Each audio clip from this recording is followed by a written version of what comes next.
कर्तव्यं दैवमान्हिकम्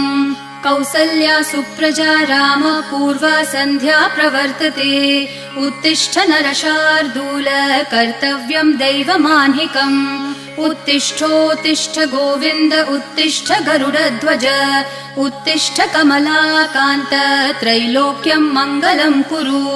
उत्तिष्ठोत्तिष्ठ गोविन्द उत्तिष्ठ गरुडध्वज उत्तिष्ठ कमलाकान्त त्रैलोक्यं मङ्गलं कुरु मातः समस्त जगतां मधुकैटभारेः वक्षो विहारिणि मनोहर दिव्यमूर्ते श्रीस्वामिनि श्रितजनप्रिय दानशीले श्रीवेङ्कटेश दयिते तव सुप्रभातम् मातः समस्त जगतां मधुकैटभारेः वक्षो विहारिणि मनोहर दिव्यमूर्ते